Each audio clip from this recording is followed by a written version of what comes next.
What led you to law enforcement? So when I was younger in high school, I think it was my freshman year in high school. My sister, she's a year younger than me, so she was in 8th grade. She tried to take her own life. And law enforcement played a huge role as to why she's still alive today. Wow. So that left a lasting impact on me. But prior to that major critical incident in my life, I always saw law enforcement as superheroes. So I always, maybe because of, my own home environment wasn't perfect, and I guess I felt powerless, and I saw power in them. And I wanted not the power in like a negative connotation, but more so just being able to have that strong presence. Indeed. And kind of be that sign of hope for people that need it the most. So I saw them as like, little, people with capes driving around. Yeah, understood. And I always saw them from a positive light. Yeah, I've had my fair share of negative interactions with law enforcement, but I never let that skew my behavior and generalize that entire organization. It's interesting because perspective is everything, because I seen law enforcement as my enemy, when I was young, not now. But I saw them as my enemies, and, so it's interesting that you saw them as the superheroes and I saw them as tyrants and my enemies. But hey, it's the culture and the environment. It plays a huge role, like you said. Exactly. And perspective is everything. And so you mentioned suicide and your sister, and I'm glad that she's alive, and I'm assuming doing well. Yeah. And it's interesting that you also fell into that as that same, possible outcome also, as far as like considering to commit suicide. Tell us about that. Yeah, you're right. And what's crazy is that after that incident happened with my sister, I told myself I'll never fall into that dark spot, right? It's a dark place. Yeah. But it's easy to say that when you're not in it, And it's easy to kind of be like, I can't imagine a person to have these thoughts until you start having those thoughts yourself. You never know what rock bottom feels like until you're there. Yeah. And that's the crazy part of life. When you get sideswiped and you end up in the pit, and you didn't realize that's what the pit feels like, and you got to fight like hell to get out. So that being said, I didn't have the best father figure growing up. He was there from a financial standpoint, roof over the head, got my higher level of education. Everything was great, but when it came to just the abusive part of it, it was there. Verbally abusive, physically abusive. Just it was like, if he's in the home, there's no peace. Peace was just not present. Wow. And I guess you hear about it all the time when kids kind of have that residual damage from being in a traumatic environment, overthinking, anxiety, things of that nature. It's them trying to constantly predict their parents' behaviors so that they can protect themselves. And I had to kind of, learn that about myself and manage that, and realize it was a product of my own environment. That being said, May 9th of 2022, my father pulled a knife on me. Didn't have the best relationship with him. He pulled a knife on me through just a verbal argument and threatened to remove me off this earth without any hesitation. Law enforcement got involved. He got arrested, and a full restraining order was handed down on him. About a month after, my girlfriend, who I thought I was going to marry, I was with her for over 2 years, left. And that was the first time when I'm like, wow, I am by myself. That's the only girl I let in. I don't really deal with emotions. I don't really talk to emotions. She knew what was going on. And my coping mechanism when it comes to a tough time in my life was to grip onto things I can control, because I felt like everything else around me was falling apart. It was pure chaos. My father's situation, my emotions that were there that I didn't want to deal with, I kept running away from them and avoiding it. So I buried myself in work and working out. I was in the best shape of my life externally. Mentally, I was in the worst shape I've ever been in my mind. Wow. It and from the outside, it looked like I had it together. In my mind, it was World War III. And it was crazy to look back at it and realize that was the way I dealt with things, which was not dealing with them.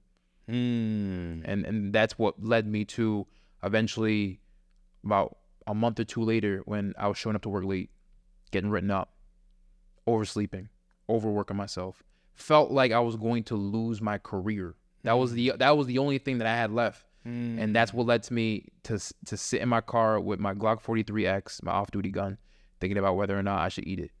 Yeah, thinking about how appetizing it looked.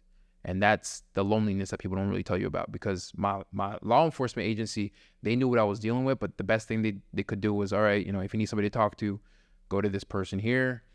If you need somebody to talk to, we have this counselor that's appointed from the department. You can go, handle that. If you need therapy, go get it. But every time I tried to open up to somebody at work, it would always be like, now's not the time. We understand what you're dealing with, but now's not the time. And every time I screwed up, they're like, we understand that, you dealt with these circumstances, but like, you're getting to the point where enough is enough. When are you going to get your shit together? If excuse my French, I'm not a big fan of curse. Not saying you can't curse or nothing, but I'm trying to kind of I guess cleanse my language a little bit. I'm the same way. I'm the same way. Yeah, I get it. So that being said, that level of loneliness where, even at work, nobody wanted to listen to me. They said they wanted to, but when I, try to open up, they reminded me that, that wasn't a time and place to do so. And when I got home, nobody called and checked on me. Not saying it was their job to, but you saw the signs. I was a walking red flag.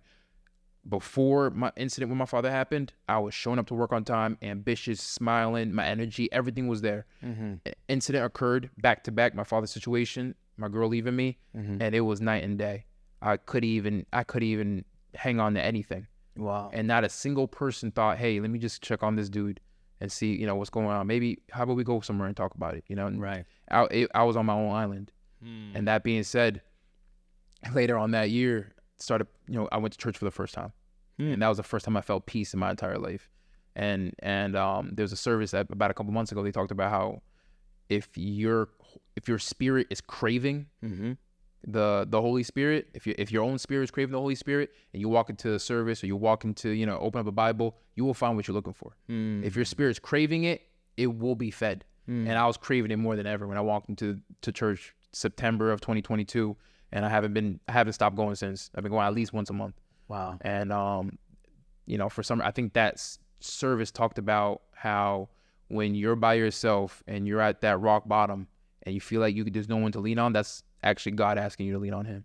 Wow. And that's crazy. That service was that. And I never bawled my eyes out more than I ever have in my entire life. And it's crazy how, nothing's really a coincidence. Everything does happen for a reason. And that was the reason why I had to walk into that church that same day with the sermon of that message that resonated with every single thing I needed to hear. So when you were in the car and you have your Glock in your hands and you're thinking about taking your own life, what stopped you? My mom and my sister. They called you, or you thought? No, I thought about them. I realized that given the circumstances with my father, who's the male role model that they really have? That I'm the only one. That's a lot of pressure. You matter. Yeah, I do matter. And I whether it was, I don't know who put that thought into my head that told me that tomorrow was still worth it when I was thinking tomorrow might not be worth it. But they're the two people that constantly, whenever I hit rock bottom, they're the first two images that I think about that keep me going. Wow. It's interesting. One day when I was young, man, this had to be like the early 2000s. My mother found my gun, illegal gun, young man running in the streets. And when she found my gun, she was like, in Spanish, my mother doesn't speak English very well, saying like, son, what are you doing with this? And so I was straight up. I said, Mom, the streets are rough out there. I got to protect myself. And she looked at me, and, my mother and I didn't have the best relationship either. I love her, and she did her best. And I know she definitely did her best, even though we don't have the best relationship. But she looked at me and she said, well, did you ever think about how I would feel if you died? Or how that would impact me, right? Something to that effect. And I was puzzled, and I thought. I said, no. And that was like a moment of clarity for me, sort of like that you had, like, wow. Because I sort of had the mentality, like, man, if I die, man, like, whatever. You know what I'm saying? What happens, I'm out here, But it's when I really realized that, like, no, like, this my life. I know it sounds super simple, and like the world is probably listening to this and thinking like, duh. No. As you said, right, about when you're in that moment, when you're living how I used to live, like, that's your world. That's your worldview. And so we live, I don't want to say we live for other people, but because of other people, we live. Yeah. And we strive and want to be better. And another point you kind of brought up in the sense of when we're in our world, I like to describe it like a jar, right? Like a level of self-awareness is like if you're in the jar and you take yourself out and read your own label, you start really being able to dissect yourself and realize your own worth.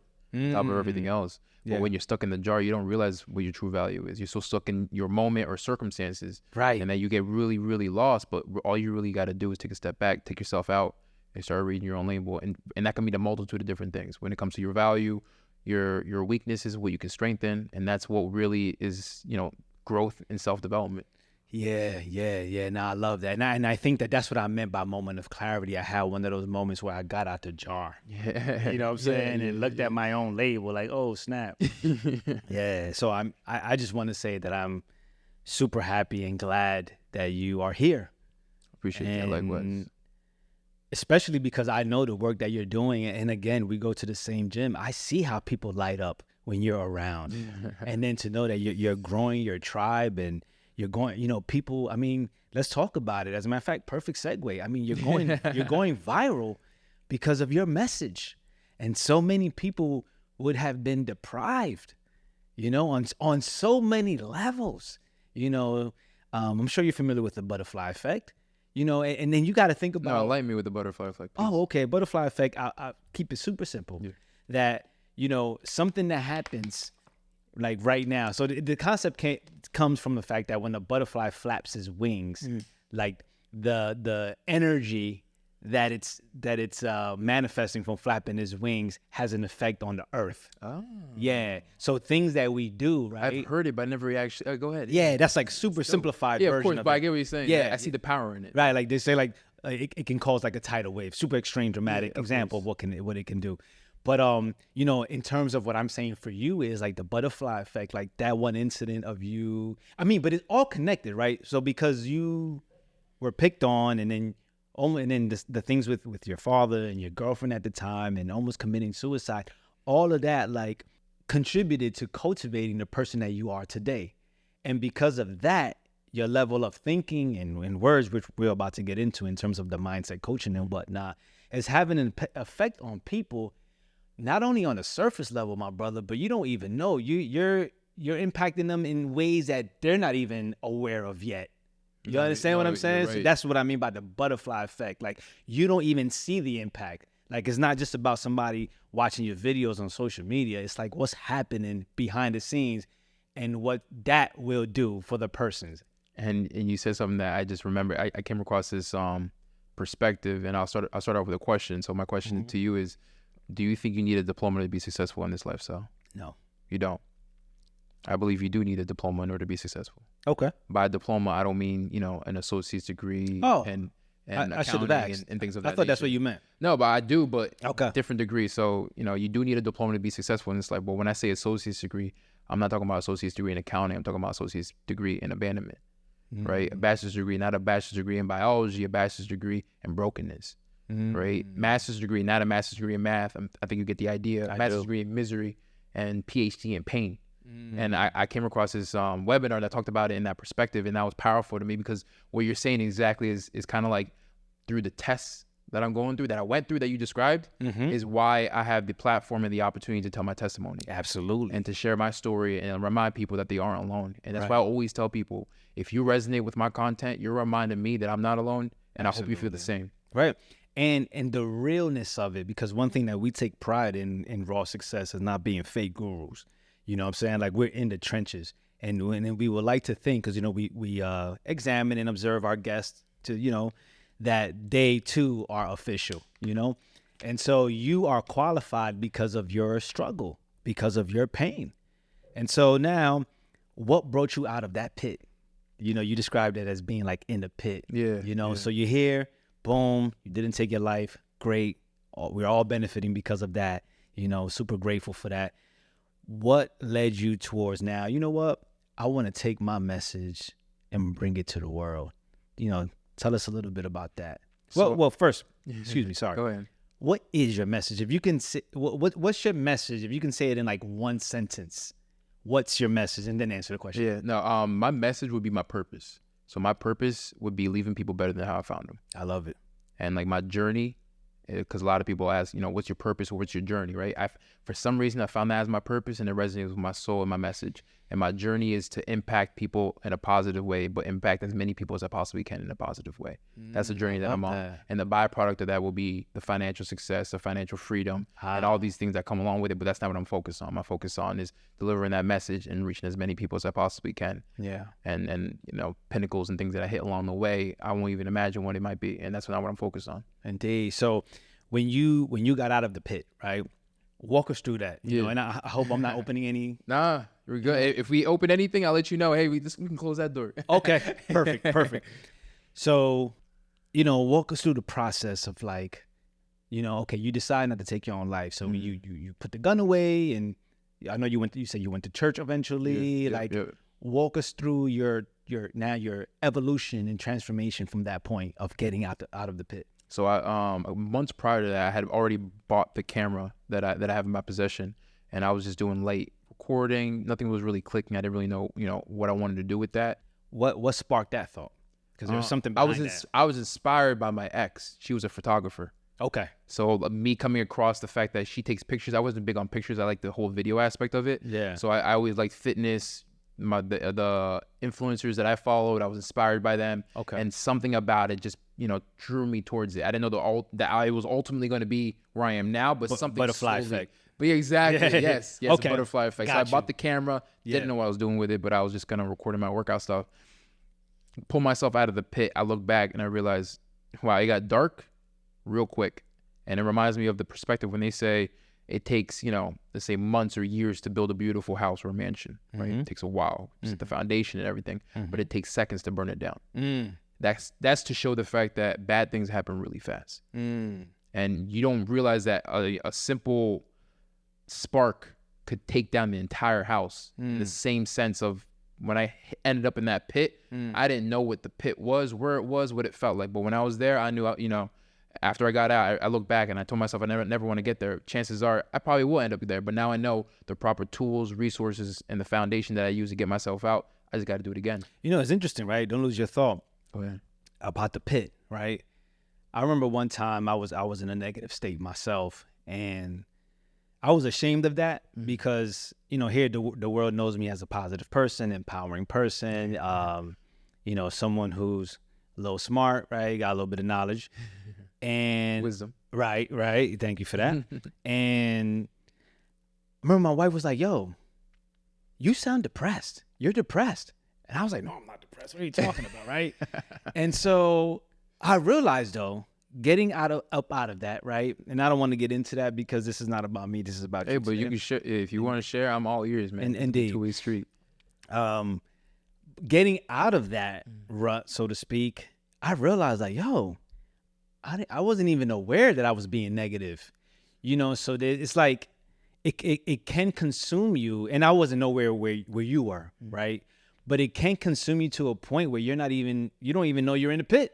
Yeah. Until you get out and you're like, oh, snap. But you said you were nowhere near where I was, but you could have been. Everybody is. But the thing is, you're only as hard as the hardest thing you went through in life. And I realized the fact that I reached that point, but I have more tools to handle the same point, maybe something a little bit worse than that. Yeah, because just like when they say when you hit a breakdown in your life, that leads to a breakthrough. So right. I was broken down more than I ever been. It was no different than a muscle. When you go to the gym, you break that down. What happens afterwards? It gets stronger.